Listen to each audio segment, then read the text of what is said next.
Ready? About to play animation.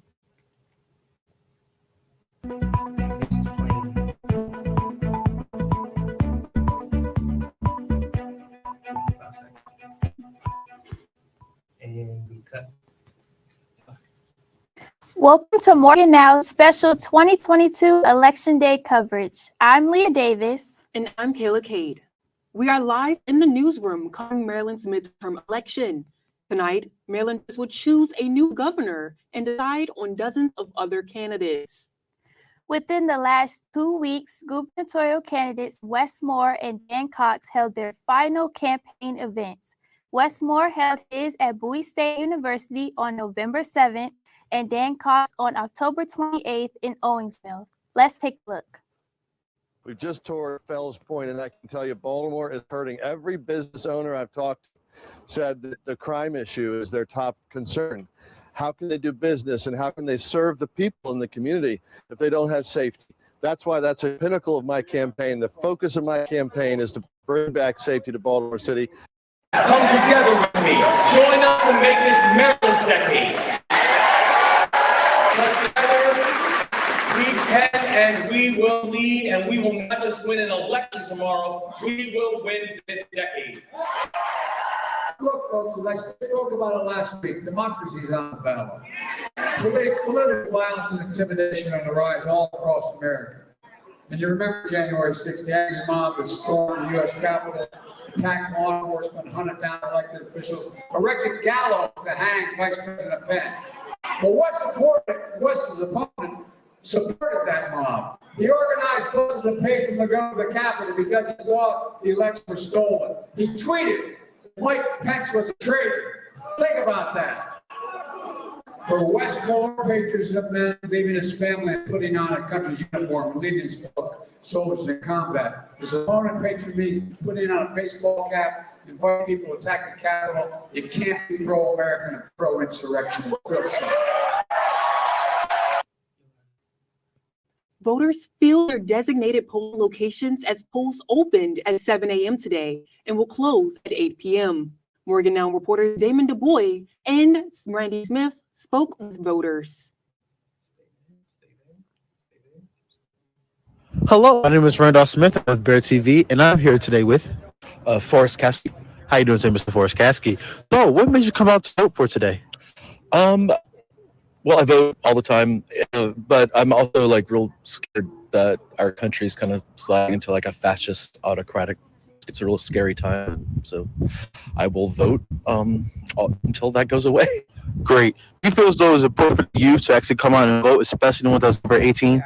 Yeah, I agree. I think you don't really know what's going on or know the questions to ask or the things to research unless you learn about the questions, learn about your candidates. But I think in order for them to be better prepared, maybe the next time, or learn like, okay, these are the kind of questions I need to look into. These are the things I need to research. You got to come out in order to do that. I think it's important to remember what it's all about. Like even when you don't necessarily feel like it, or you might feel like, oh man, I haven't really paid much attention this year, or I don't have much information, or I don't have much to offer. It's still important to remember what happened before us and like the people who made sacrifices for us to be able to vote today. So making that sacrifice, it helps in the long run for sure. So today we're out here voting not just for governor, but things like our state's attorney who determines whether or not you will be prosecuted for having weed on you. We're voting on whether or not to legalize marijuana in the state of Maryland so that you don't get hemmed up for simple weed possession. Thank you, Damon and Randy. In September, Morgan State hosted a gubernatorial forum for both candidates. However, Westmore declined and Dan Cox showed up. 3 weeks later, Moore visited Morgan State as part of his HBCU tour. He toured the campus and sat with reporters. Hello, everybody. I am Brooke Gibson.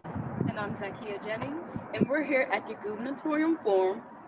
And tonight we'll be hearing from Republican candidate for governor, Dan Cox, and what he has in store ahead of the midterm elections. What do you believe sets you apart from your Democratic candidate? I'm sad he's not here tonight. You know, this is a historic debate. He needs to respect that. I'm sad that he decided not to do that. What sets me apart, I hope, is that I'm not bought and paid for by the corporatists and the international lobbyists and the people that have stamped his campaign with lots of money. When Dan Cox took the stage, one of the most controversial questions was about his stance on critical race theory and gender identity. Sure, critical race theory is Marxism. It's a Marxist ideology that actually divides and takes out our history.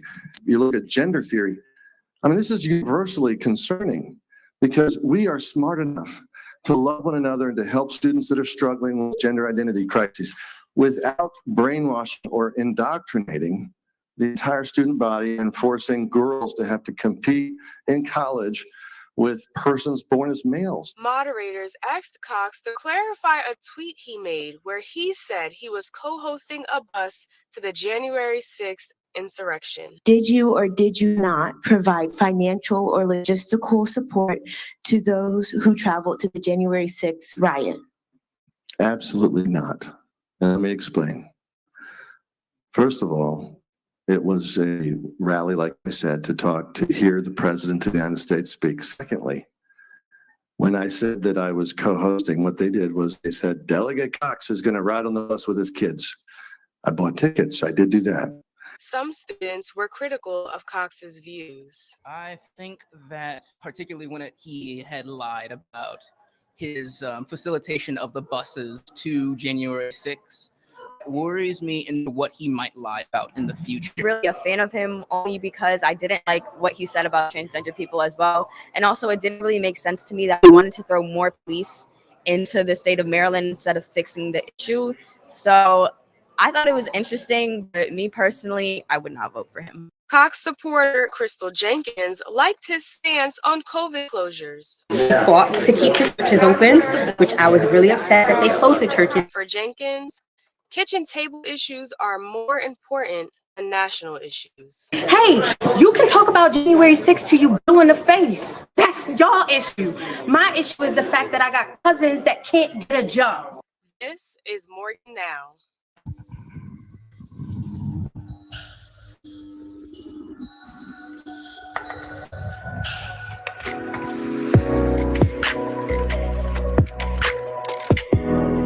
Just 3 weeks after Morgan State had its first gubernatorial forum with Republican candidate for governor Dan Cox, we now have Democratic candidate for governor Wes Moore. He's been here handing out wristbands. He's here talking with students and staff and voters who determine his position in this midterm election. Nearly a month after Wes Moore declined to come to Morgan State's gubernatorial forum, he stopped by Morgan State as part of his HBCU tour. Moore sat down with reporters for The Spokesman and Bear TV. Moore was questioned about predatory lending and his future political endeavors. When questioned on his refusal to debate his opponent again, here's what he had to say. We shared the same space on October 12th. And we had a debate on October 12th. And truthfully, I think if people watch the debate, they understand why I'm not going to spend a lot of time with him on the same stage. Where I want to spend my time is actually going out and talking to voters and not debating Dan Cox whether or not Joe Biden is the president of the United States. That I'm not going to spend multiple times having a debate with someone who not only has not said that he will not accept the results of the 2022 election, we shouldn't be surprised because he has not accepted the results of the 2020 election. That I'm not going to spend a whole lot of time staying on the same stage as somebody who, where I define patriotism as I left my family and put on the uniform of this country and led paratroopers overseas in Afghanistan. And his definition of patriotism is putting on a baseball cap and asking people to join him at the Capitol while he calls Mike Pence a traitor while people are calling for him to be hung. After meeting with student reporters, Moore moved to the University Student Center, where he received a warm welcome from Morganites. Moore took the stage and made time for questions at the end. As we are days away from finding out who our next governor is, polls show that Moore has taken the lead against Dan Cox. This is Morgan Now. Joining us now is Zakia Jennings to give us an inside look at each candidate's campaign and what's at stake in this election. Thank you so much for joining me today. Thank you for having me. No problem. And how are you today? I'm okay. I'm excited. I'm very excited for this election. How are you? No, I'm good. Thank you so much for asking. So tell me, who's leading the polls? So we have gubernatorial candidate for the Democrat, Wes Moore, who is leading by 30 points in the polls, according to a recent poll done by the Baltimore Sun and the University of Baltimore. And for a while now, Wes Moore has been in the lead, and we've seen a lot of support coming from public school teachers and an organization called Moms Demand Action Against Gun Violence. We've seen a lot of support for him lately. And what are each candidate's focus points? So Wes Moore, first and foremost, along with his running mate for Lieutenant Governor Aruna Miller, they're very big on transportation equity. They're also in support of LGBTQ individuals, economic welfare and well-being. They're trying to provide more jobs for people in the state of Maryland. And why is this such an important race? It's very important. There's a lot on the ballot. I was saying Wes Moore's focus points. What's on the ballot now is a lot of the anti-abortion plans that's going on. And Dan Cox happens to be pro-life, which is typically anti-abortion. So that's on the ballot. It's extremely important. We've got that going on there. It's also important because of the diversity on the ballot. We've got Brooke Laren for comptroller. We have Congressman Anthony Brown, who's running for Attorney General as well. So there's a lot going on there. And my last question is, if Wes Moore wins, why is that significant? It's significant not just if he wins, but as well as Aruna Miller and Anthony Brown, because Wes Moore would be the first Black governor in Maryland. Anthony Brown will be the first Black Attorney General in Maryland, and both Wes Moore and Aruna Miller are both children of immigrants. Well, we learn something new every single day. Thank you so much for joining me today. Thank you, Ms. Aid. No problem. Don't go too far. We will be right back with more election coverage right after this break.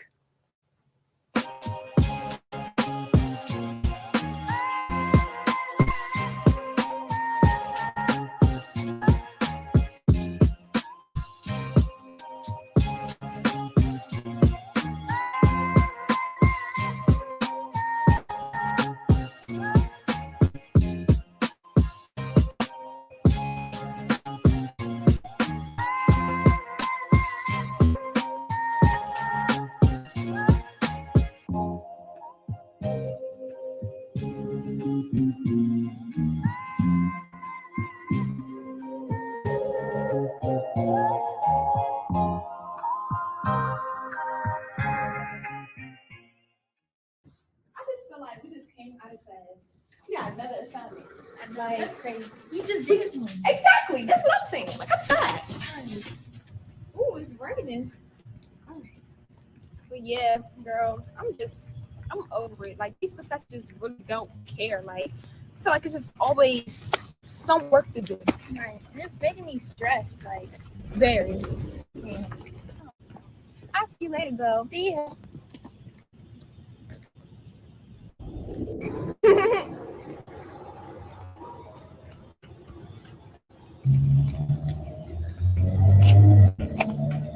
Oh, $2. First, my lucky day. Like, I'm gonna go home, spin that up. What? Like,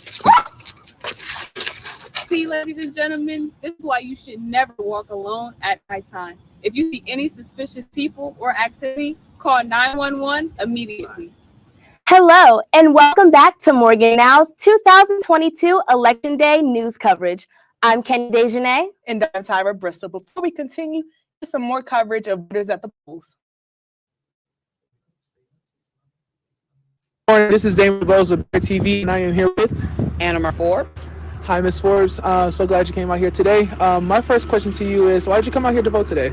Oh, voting is extremely important, especially in this climate now when we have lost so many rights that our forefathers have, and our ancestors rather have, blood, sweat, and tears to make sure that we have. Now we've lost abortion. Now they're talking about taking affirmative action away. And this is a time in the era where we really have to say that Black Lives Matter. Right. My next question to you is, what are some issues that you're hoping to see change on in this next coming election? Our country's in trouble. on multiple levels. We have city kids that we don't know what to do with, and I don't think paying them is the answer. Training, educating. I would like to see more money put into education, schools, and entrepreneurship besides, just 4-year degrees, master degrees. I believe in all that, but everybody doesn't go that route. Right. What are some issues that you wish to see some change on in the city of Baltimore or in the state of Maryland? The crime and the death toll, black on black, is, disenchanting, as well as the school system. Working with that, I don't particularly care for Fox and that they always portray Baltimore City as a poor public school system when a lot of those things are still happening in Baltimore County and the other places. So why is it important to vote? Voting is an opportunity to have a say today about what happens in your community tomorrow. But what voting does do is give you like a break to think about what is it that I do to change my condition. And voting is that measure, it's that lever that allows you to change your condition for your communities in the future. For decades, the controversial topic of legal marijuana usage has been on the minds of politicians and civilians alike. Voters in Maryland this Tuesday are deciding whether to legalize marijuana. If voted into law, the constitutional amendment would allow people 21 and over for the recreational use of marijuana beginning July 2023. The law will also remove criminal penalties for up to 2.5 ounces and create civil citations. We took the question on the significance of this ballot to Associate Professor of Sociology and Anthropology, Dr. Natasha Pratt-Harris. Speaking on the impact of marijuana on student performance, Dr. Harris said it was important to take into account other factors. Take a listen. I think what may have happened is that we're just moving along with the trends that are happening, locally, obviously, nationally and internationally, and recognizing the benefits as opposed to the drawbacks, which were presented as, really an archaic way to respond to something like using marijuana. In the 1950s, for example, there were commercials that highlighted the potential for someone to have these wild responses to cannabis consumption, including jumping out of windows, bringing out of moving cars. It was quite silly. Persons who studied cannabis specifically recognized that it wasn't that issue. Students who smoke obsessively or, as a form of recreation often, and or it could be attempting to manage anxiety, which is real and useful in terms of the functionality of marijuana. There's some other things that are going on that may impact their performance in the class, not just the marijuana. You have to almost control for the marijuana use and not account for all the other things, like how much sleep are they getting? Are they good with time management? If they are experiencing anxiety, have they talked to a therapist? Are they using some other techniques to complement what they may be using marijuana for regarding like anxiety? If it's recreational, part of recreation may be that you are partying and not studying. And that within itself is the answer, not so much the marijuana use. We spoke to some more voters at the polls, and here's what they had to say.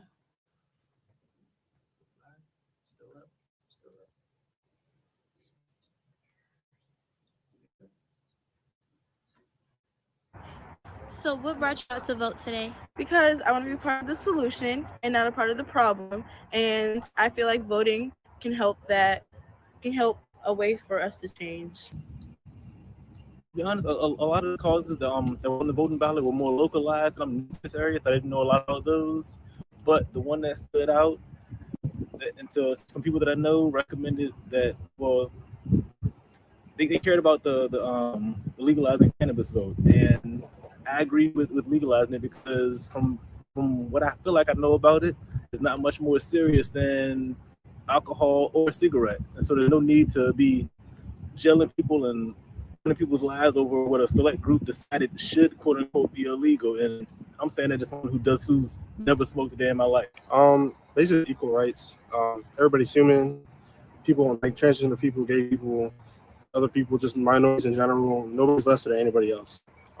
Equal opportunities for everybody, and I think that's what I want to support. So I think electing the right person into the governor position, and just every office, I think, is very important because it impacts your daily life. So if you go to the courts, if you're doing something that has anything to do with laws that impact you personally, that voting in these types of elections really matter. So that's why. So I turned 19 today, so I was like, well, I'm allowed to vote, why not? I just saw like a bunch of like questions on there about like funding money into schools and funding the community, and that's what's really important to me. I'm Ayana Francis here with a special election edition of the Spokesman Roundtable Talk. I'm here with Trey Mitchell, MSU's managing editor for the MSU Spokesman, here to answer some questions and give insight on the election. Trey. Hi, how are you? I'm good. How are you? I'm doing well. That's good. So I just want to start with, what are some issues that you've covered for the Spokesman leading up to the election? Right. So for the Spokesman, for this midterm elections, what seems the most important to voters are obviously abortion rights, especially the Supreme Court overturning the Roe versus Wade opinion. Maryland is one of the only states that's really accessible to a lot of people for them to get abortions. And it's one of the only states that allows its citizens to have access to abortions unqualified. I will also say that the question to constitutionalize the legalization of marijuana has been really important for a lot of, especially younger voters. When we were doing our reporting on the 5 cities, I know we'll talk about it a little bit later, it seems like among older voters, that's a little bit out, the jury. Some of them seem to really back it. Some a little bit hesitant about the legalization of the use of recreational marijuana for people over the age of 21. And outside of that, I would say that people are really getting fired up. If Westmore were to win the election, he would be the first Black governor for Maryland in its history, and I think one of 3 governors in the nation's history that actually are Black. Okay, that was definitely a lot, but I do want to ask, what is some new information you can give us on the reporting that led to the election? I would say for the most part, we didn't really find anything outside the patterns for like the 5 cities, for the Republican Party, for the Democratic Party. I think going into this election, there haven't been many surprises for us, which I think that's kind of a good thing when you talk about predicting trends for different cities and counties, but it can be also a bad thing if you want to make room for a lot of change as well. Okay. And you mentioned the 5 towns that you went to earlier. So those were the election polls that you covered. Which towns did you go to, and why did you choose them? So I can't list all of them off the top of my head, but I know we went to a lot of towns in North Maryland, North, South, East, West, all of those. I specifically did one on Waldorf, which is in Charles County, Maryland. That's, I think, from the reporting that we did, it's the county with the most affluent Black population in the nation, and they lean more Democrat. So for that one, there wasn't a lot of contention around voters. But for some of the other counties that we covered, I think for Frederick County and for Frederick, the city, there's a little bit of a contention. That city tends to be a 50-50 split. So that one's a little bit more up in the air. But for everyone else, they seem to pretty much follow the patterns of what they have in the 2014 and 2018 elections as well. Okay. And something that stood out to me while I was reading your article was the use of electronic voting versus the paper ballot, and how the electronic machines took longer for the voting process. There was concerns about long lines at the polls today, actually. So has this been an ongoing issue or recent? So for Waldorf County, which again was the county that I covered, there was a little bit of an issue with long lines within one of their voting centers because the electronic ballots, I don't think they have as many machines as they do for paper ballots. So because of that, the lines were longer. It took longer for people to come in, place their votes, and get out, and for them to reset it, I believe. So for that one, voters had the option to do paper ballots, but a lot of them wanted to have that electronic database and record of their their vote. So because of that, there was a long line. I believe that was on Saturday. And so, but outside of that, I think that was kind of like a fluke. That was just one instance.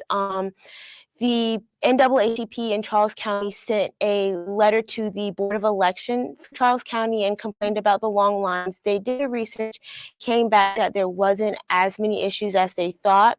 I heard also that there might have been an issue of long lines in PG County. I haven't had a chance to talk to anyone specifically from PG County, but Edward Holland from Charles County did mention that to me.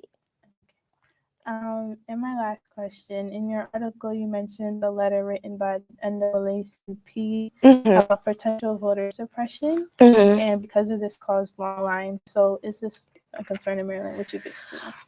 Right. So I don't think that necessarily it's a concern in Maryland. I think especially when you compare how Maryland makes some of their voting sites more accessible and widespread to compared to other states, it's not as much of an issue. I think that right now people are definitely sensitive to not having access to voting sites or long lines. I think when people see that, the first thing that they think might be voter suppression. Okay. Thank you so much. Thank you. For this interview. Thank you for having me. No problem. Thank you.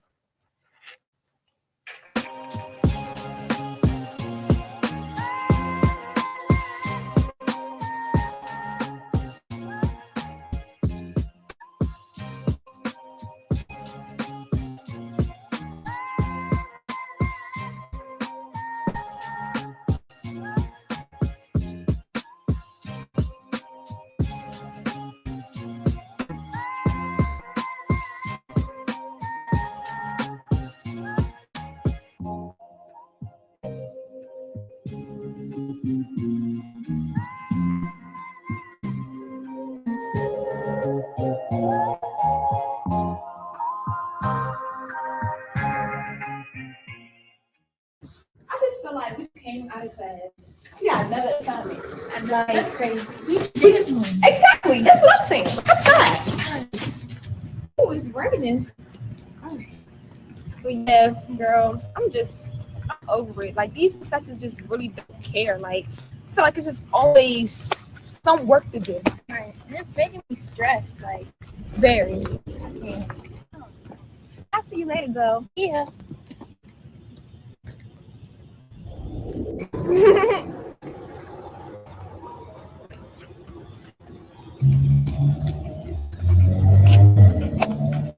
Oh, $2. First, my lucky day. Like, I'm about to go home. Like,